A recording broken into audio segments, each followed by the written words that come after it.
want to honor each of you. This next segment is sponsored by Boys to Men San Diego, who've been at this for almost 25 years. Blessings to them for their ongoing support of Boys to Men USA. Now it is my honor to introduce to you Mr. George Foreman, two-time heavyweight champ in the world, Olympic gold medalist. Outside of boxing, he's also a minister, an author, and an entrepreneur. After a troubled childhood, Foreman took up amateur boxing and won a gold medal in the heavyweight division of the 1968 Summer Olympics. Having turned professional the next year, he won the world heavyweight title with a stunning second-round knockout of undefeated Joe Frazier in 1973.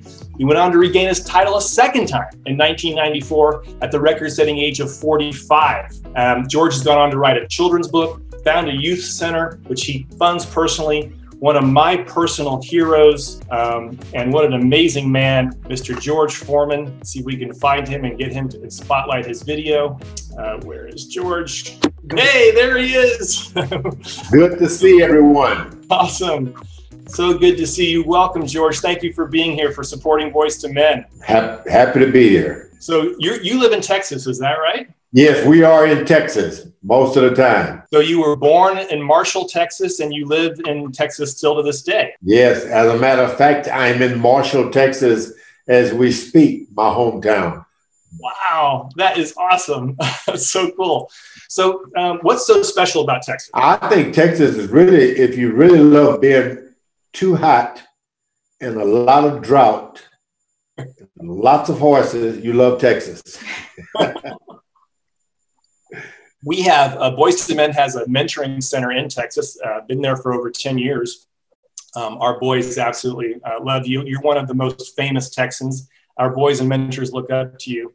You know, many of the boys that we mentor at Boys to Men come from some pretty rough environments, George. Only about 7% of them will make it into the middle class. And without a positive role model, they might face a life of crime. In your biography, you say that you went from thug to boxer. What made you a thug? Actually, I had at one time a mom and a dad. Once my family broke up, which was the head, the mother broke up with the father, and the mother had to take on several jobs just to feed 7 kids. The main one was me. I ate more. You don't have much supervision. You got time on your own, and you make your rules as you go. My mother was taken away from me. She contracted tuberculosis, went into the hospital for almost 2 years. From that point on, a thug was what I had become. I see. So it was a lack of adult supervision, a lack of positive masculine role models, and then your mom got sick.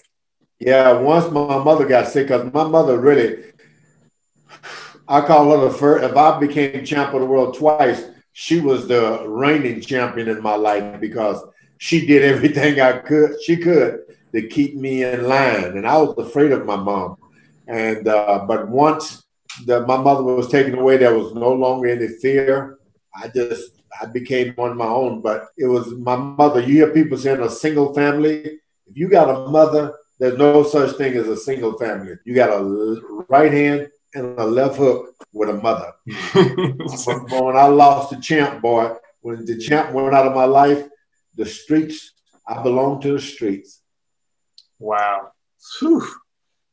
Blessings. Here's to all the amazing mothers in the world. We see them firsthand at Boys to Men mentoring, because so many dads are either out of the picture, in prison, divorces, fatherlessness is one of the biggest challenges that we face. And Boys to Men, that's what we're there to do, is to step in as a community of mentors to provide the messages that fathers usually provide in their absence. So when you were left to your own devices, what was waiting for you in the streets? Like what was it like when you were a teenager? Well, the strange thing about it, you don't have people watching you. The things that you were most afraid of doing. When I had my mom, I decided, especially in the evenings, to drift off and take up with friends, and we didn't have anything else to do. We started experimenting with, especially alcohol, took up cigarettes, and that sounds like an easy thing, but once you start trying to get alcohol, get cigarettes, you need money. And once you're trying to get money to take care of those habits, you find yourself too young to get a good job. So what do? You start running the streets trying to take from others. Got it. Yeah. So how did you get out of that thug life and into the boxing world? Well, the first thing, once I was out trolling the streets, my friend, the two friends and I, and we were muggers. I'll admit it now. We were mugging people. And the police got behind us and chased. I had to run underneath the house to hide from the police.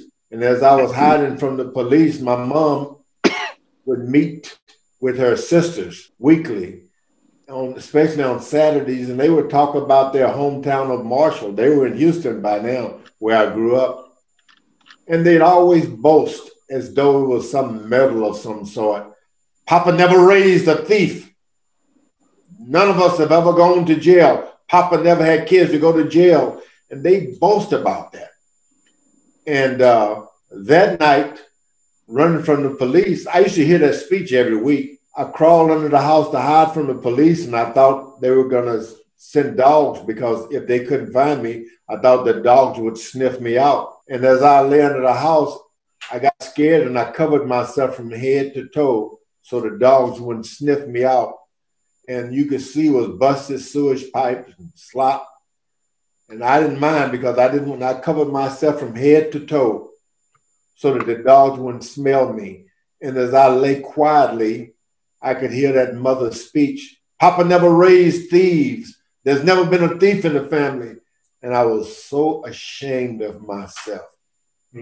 I dropped out of school. I was a bad boy, but I waited a couple of hours to crawl from under the house. The police wasn't around, slop falling off of my body. But I left the house with something, from under the house with something I never had. It was principles. I left the house. Can you imagine a thief crawling from underneath the house with principles?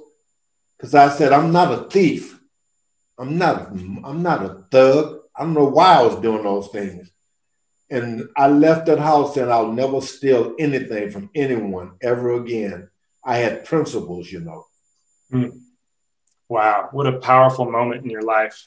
And you could hear your mother's voice, your mother's messages. That mother told me, and she would boast, and the aunts there with her, they were so proud that there weren't thieves in the family.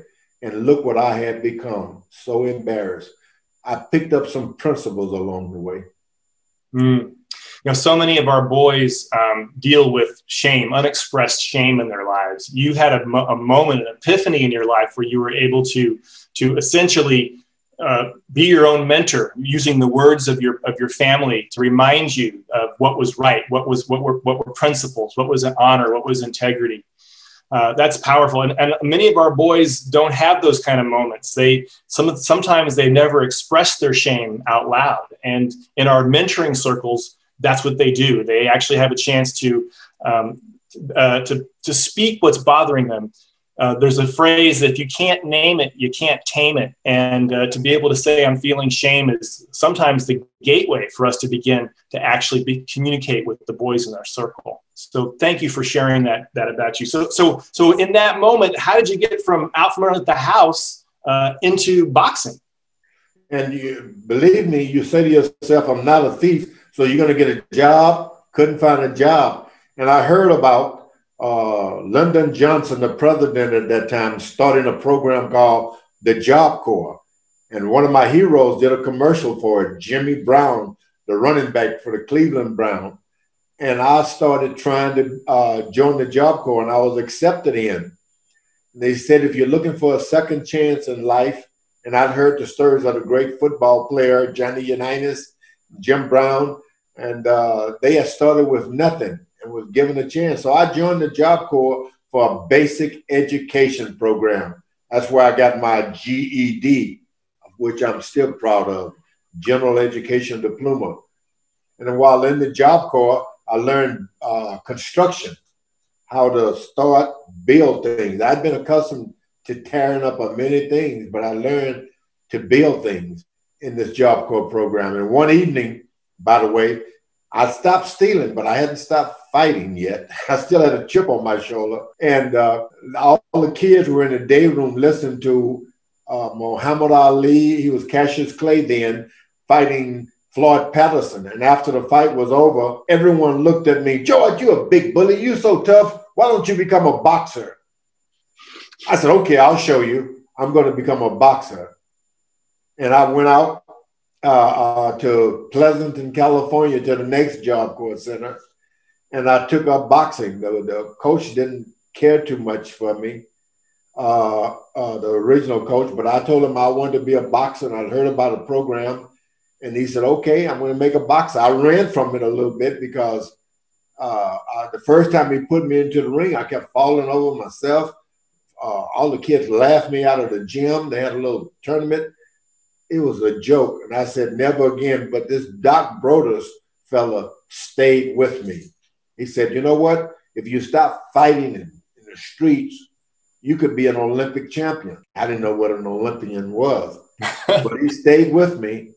And it wasn't long after, not even a year and a half, I was on the United States Olympic team, a representative in the heavyweight division to represent the country. How old were you when that happened? I had my first boxing match, I think I was 17. Wow. So Doc Broadus sounds like he was an important mentor in your life. Doc Broadus, for the first time in my life, I had someone that really cared about me. He kept thinking, you can do this. He told me stories about, he had been a retired sergeant in the Army, Air Force, I'm sorry. And he'd always boast about what he'd even met the great general, can't think of his name now, Patton. And he boast about that and tell me stories about American heroes. And George, you can have this, you can have that. He just started putting dreams into my head. I even had one loss, another loss afterwards. It was like, it never happened. You can do it, George.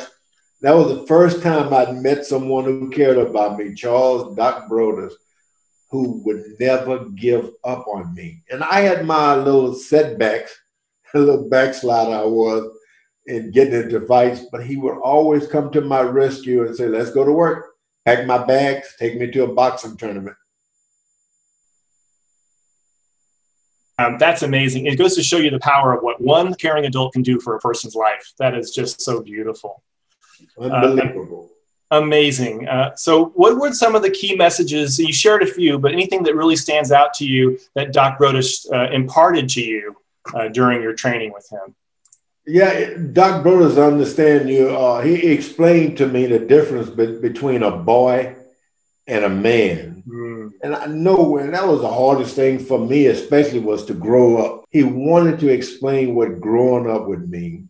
And once Doc Broadus taught me how to fight, and I was real good at the boxing. I learned footwork, the skip rope, the speed bag. I had boxing together. I was going to my first Golden Glove tournament. I really felt good about myself. I knew how to box and stand in the right position. And so one guy came out in the first round and he hit me so hard that when he hit me, it knocked me down to the floor, and I started seeing triples and doubles. One lady, some ladies were sitting there with the same jacket and fur coat on, collar on in 67. And they started leaving one by one. And I jumped up. I said, because they're all gonna leave. Come to find out, I was hit so hard I was seeing triples. So I remember thinking, Doc has taught me how to box, but I'm going to have to put boxing down for a moment and just fight until I get this thing turned around. And I fought. And that was the message that Doc and all of the guys were trying to teach you, all of us. You got to learn how to fight too. All of the boxing in the world, all the lessons in the world may not help you when you get hit too hard. You may have to fight. And that's what life has taught me. I had to fight to be a family man. I had to fight to be a husband. I've had to fight. And that message, that night, I learned right then, may not go by the rules. All of the jumping and the jabbing, someone just may knock you down. You may have to fight, and not physical at all. And that has kept me on my feet throughout my life now. The ability to fight, to fight. Sometimes you stand in line for a job and no one gives you a job. You're just going to have to go to 10, maybe 20 interviews. You have to fight. Then you'll get a job. I didn't know about that until that night in the ring in San Francisco. You got to fight. Wow, that's real warrior spirit. You know, we had one of our questions from our founders was about, you know, what the warrior spirit sounds aggressive or militaristic or tough, but I'm hearing a lot of other meanings in warrior. I'm hearing perseverance. I'm hearing you got hope. I'm hearing that you don't give up and that you fight for more than just yourself. You fight for your family. You fight for your community. Yeah, that's the whole idea. I learned it can get really dark and you can get out of hand. You see triples and doubles in life, but if you just stand and fight, and the greatest, probably the greatest weapon I've had to fight with throughout these years now has been love. Oh, man, that's beautiful. Well, in our work, I consider that most of our battles are fought in our own hearts and minds, right? So the things that, like you talked about, overcoming the shame, stepping in and creating a whole new set of values for yourself that you knew were there, that were part of your family. That's the type of fighting I see in what you've been doing. Yeah, never with these. That all ended. Well, you know, you are one of the world's most accomplished boxers. You're an entrepreneur and an amazing mentor, one of the most amazing mentors I've ever met. What do you consider your greatest accomplishment in your life, George? Well, and I tell this, I've been telling this story for almost 45 years. I was in Puerto Rico in '77, and because I'd accomplished everything, I was a wealthy fighter. I had everything that money could buy.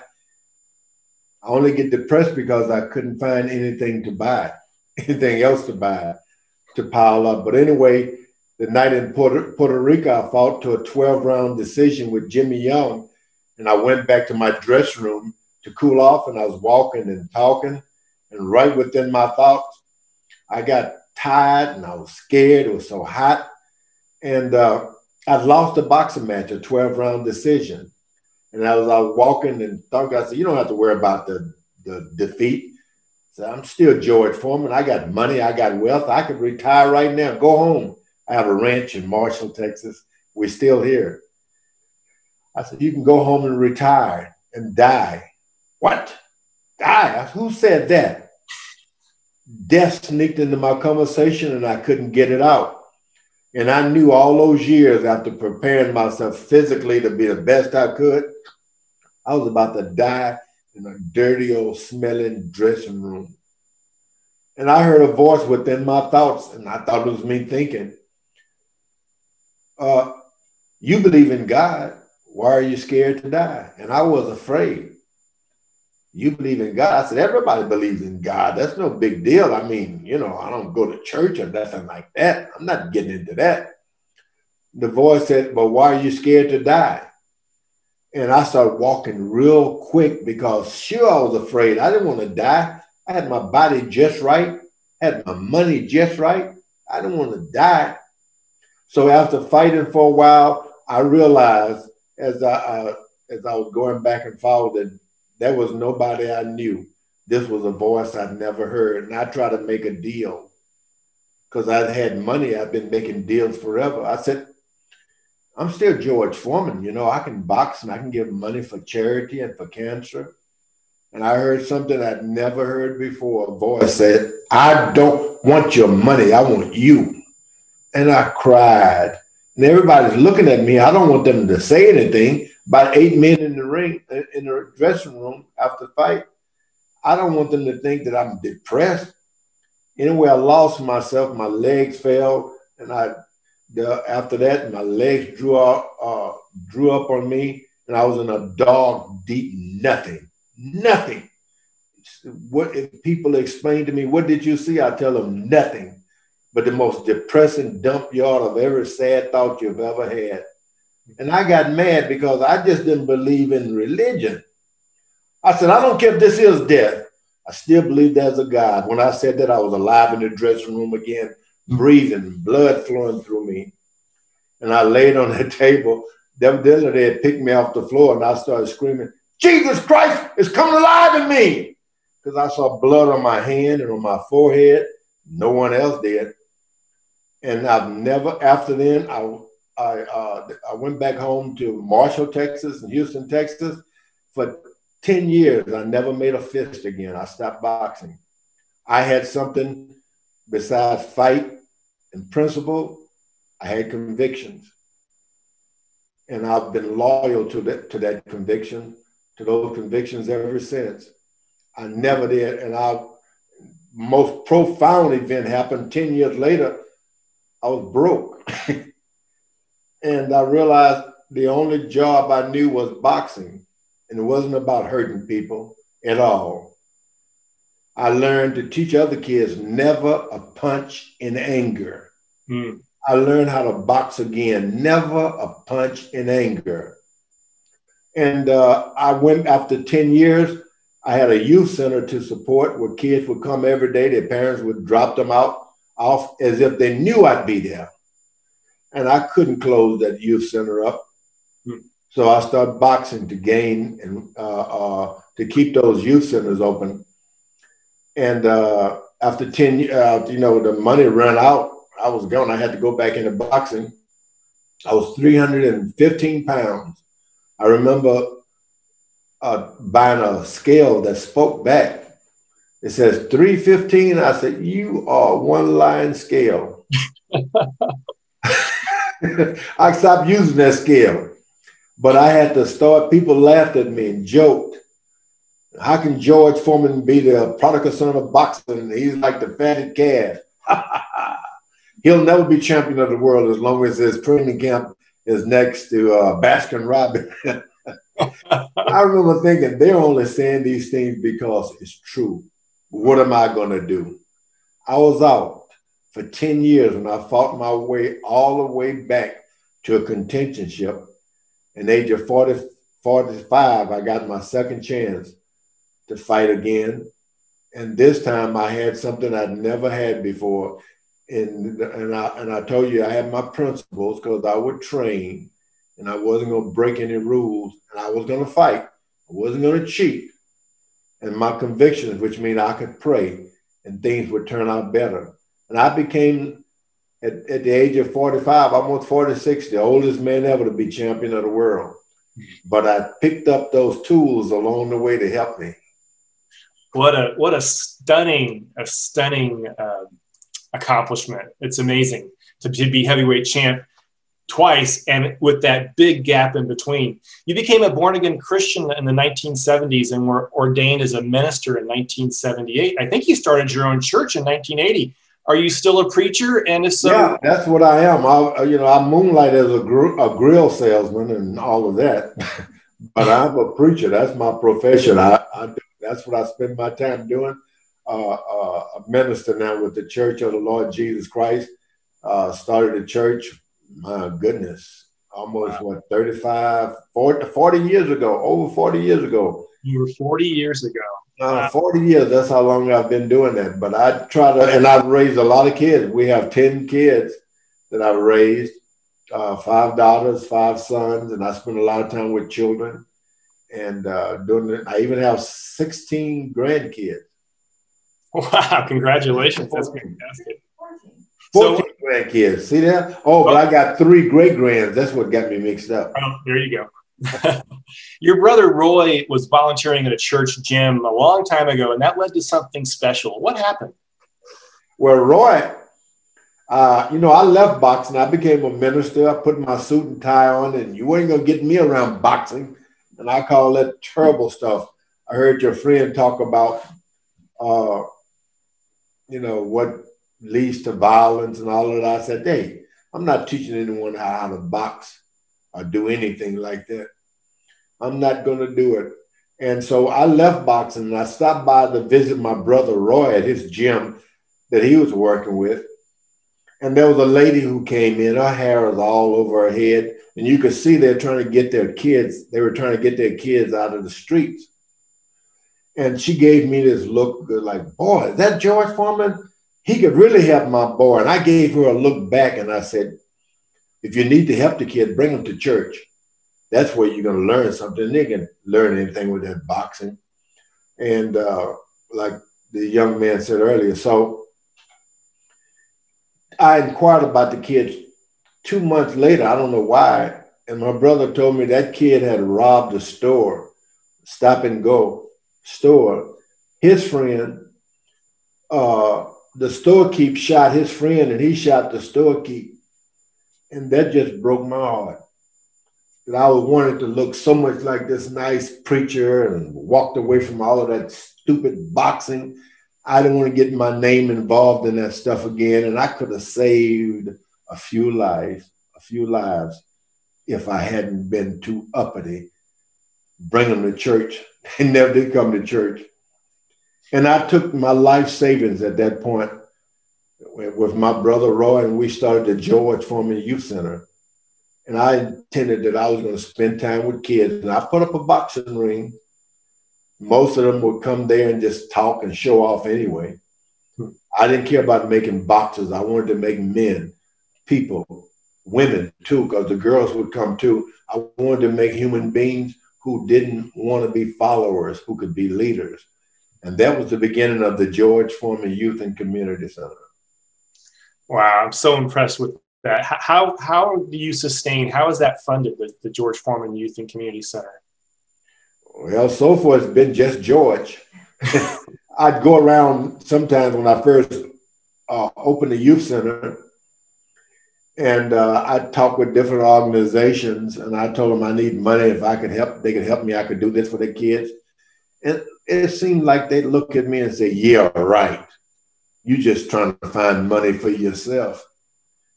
You just asking for money to help yourself. And I decided, you know what?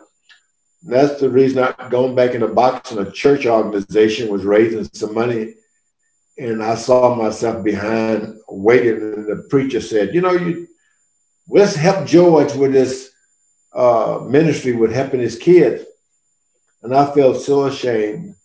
Here I am, a guy who had driven Rolls Royce cars and had swimming pools, and now asking people for money. And I said then, I'm never going to ask anyone for anything ever again. I'm going to be heavyweight champion of the world again. That's how I'm going to get money. and I did. I learned how to fight. Never a punch in anger. Never a punch in anger.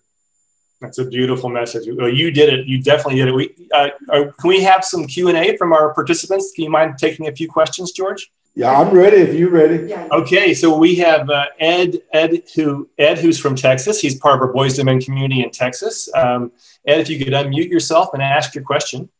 Hey, George, Ed Ayers here in Houston, Texas, and wanted to bless you and honor you for being here today with us. I'm so proud. Everybody in Houston loves George, and he's done so much for this community over the years. And I just want to say thank you from the heart of Texas for everything you've done for Texas and bringing such honor to your state. We all love you. I've got my young son back here. He went through Boys to Men probably about maybe 10 years ago. He about when he was 14. He's 24 now. So whoa. He just graduated from UT and having a little trouble finding a job, but just got a job the other day. But he had a question, and I was interested too, about what do you think about Mike Tyson coming out of retirement, and are you ready to come out again for that third championship?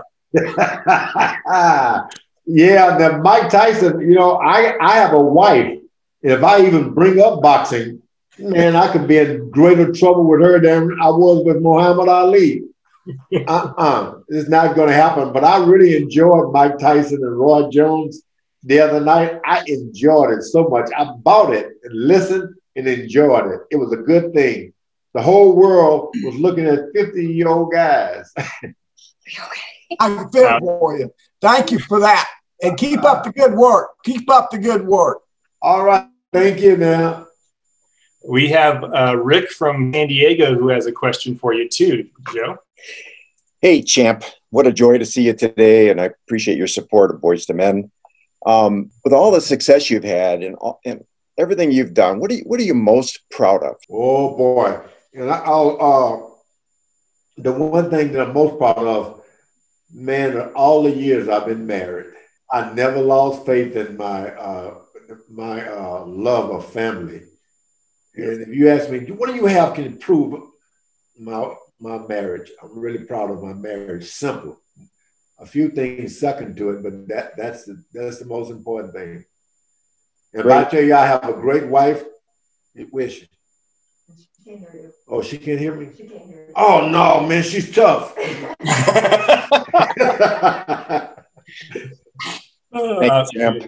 Thank you for that. So we have Jordan Bowman.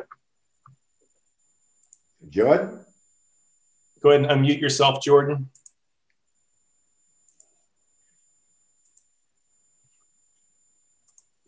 Try it. You're still we still need to. Hey, George. I really appreciated what you said about fighting with love, and I was wondering, in this next season of your life as an elder, how do you plan to fight with love and in love? And it's always been about that in the first place. After that match I mentioned in San Francisco, what I've been able to do is dedicate, because I go into the ring and not many people wanted me around. There's been many times that I go down to the gym and the coaches, I'd stand around for them to help me. Doc Broadus was not around. They didn't have time for me, but I had to fight to keep showing up. Now, as the years are starting to go by, I still have to get up in the morning and dream words like potential and possibility. I still hit the floor every morning with those.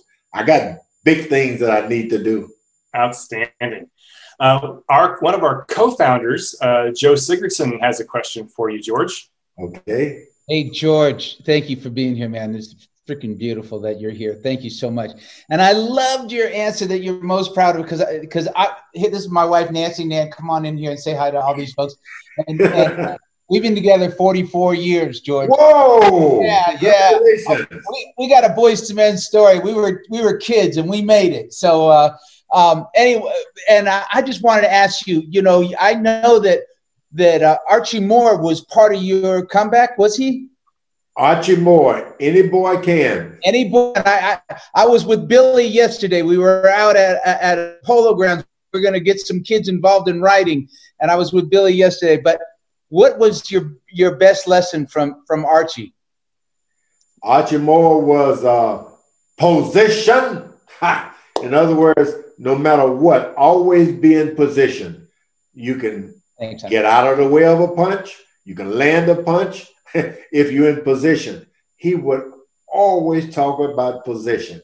And that's what I learned from Archie. And in boxing, you have to fight to get yourself in position. Amazing.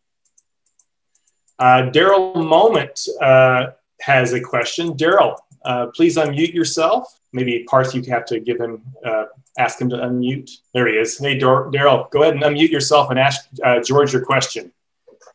Good evening, champ. Good to see you, and thank you for participating in this.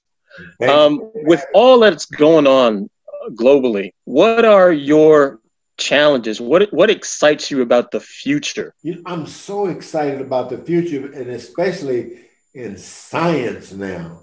That's why every time I have a few bucks or a few dollars, I'm looking for a chance to donate to the right universities, because answers are there. Questions are more, but answers are there, and they will come by education. I'm excited about what can I do to help young people decide, I'm going to study. I'm going to study. I'm going to continue my education. That excites me, education and science. Amazing. That is a very bright future. So, hey, I had a question. I heard through a little bird told me, it was Leon Dryman, told me that you and Muhammad Ali were actually quite close, especially later in that champion's life. Could you tell me a little bit about your relationship? You look around one day, and the longest friendship you've had is the guy that hit you with a straight right hand. That was Muhammad Ali. We not only became excellent friends, he boasted to the end. I'd call, hey, George, how many grandkids you have? 4. How about you? 5, 6. He's always wanted to win with how many more and how much more he had. I spent the lovely part of my life, the loveliest part of my life, being friends with Muhammad Ali. We always had a joke, always had, and always the conversation, I love you too. You'd be surprised. You would think, who is he talking to? We had a great relationship. He was ill later in his life, and I understand you were there to support him many times. Yeah, Muhammad Ali became sick early on, but you never know it. He was just as proud and just as pretty being sick. He made sick look pretty. The man was a great athlete and a great human being, and I love the idea that I had a good friendship with him. What an honor to have you two champs so close together. Our governance chair, Boys and Men USA Board, John Davis, has a question for you. All right, John. Hi, George. I don't have actually a question, but first of all, I want to thank you for being here and for sharing part of your time with Boys for Men. I don't have a question. I have a shout out for you from a mutual friend of ours. It's my best friend and somebody that you met down in Mexico City, John Carlos. Oh! He told me to give you a shout out. I love that guy.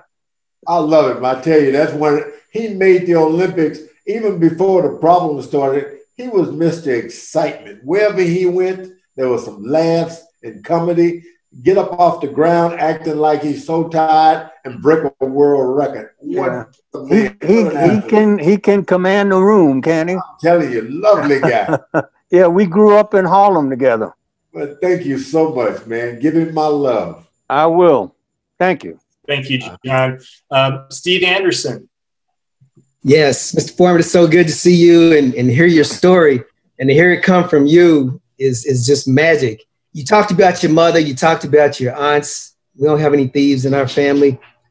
Besides that, what was the best advice that anyone ever gave you? Oh boy, I've had so much good advice. But you know, and I never talked about my dad coming up in the beginning, before even after my mom and my dad broke up on the weekdays, he'd always come over and put his hand, on the weekend, put his hand on my head and rub it and say, George Foreman, next heavyweight champion of the world, stronger than Jack Johnson, hit harder than Jack Dempsey. And that made me feel so good. And I had no idea what in the world a heavyweight champion was anyway. But he would make me feel so good. And I learned that the most encouraging word is to encourage some young person. Absolutely beautiful. Thank you, Steve. Thank you, George, for everything. What an inspiration you are. Any advice for our youth? We'll be editing down a brief package to share with our thousands of youth across the country. Any advice you'd like to give them? And most importantly, don't be afraid to be an individual. Your thoughts are just as important as George Washington, Abe Lincoln, Martin Luther King. Your thoughts are just as important. Don't be afraid to be an individual and dream. Wow, that's beautiful. Thank you so much, Mr. George Foreman. We do what we sing this thing we call jazz hands, silent applause. I want to remind everybody that George is also an author. For those of you who have probably seen him, that I will just no longer, I might have been signed out. So there's a by George, and there's also a children's book called Let George Do It. Yep, and God in My Corner. Oh, you have 3. Well, a few more than that. Oh, you have more. God in My Corner, and you saw the children's book, and by George, and that keeps everything in order. Awesome. Well, thank you for your amazing mentorship. Thank you for all you do for the youth of the world and the youth in Texas. There he is. Awesome. Everybody, thank you. And let's give George a big round of applause. Can't hear it because we got everybody muted. So much love and so much respect for you, George. Thank you for everything.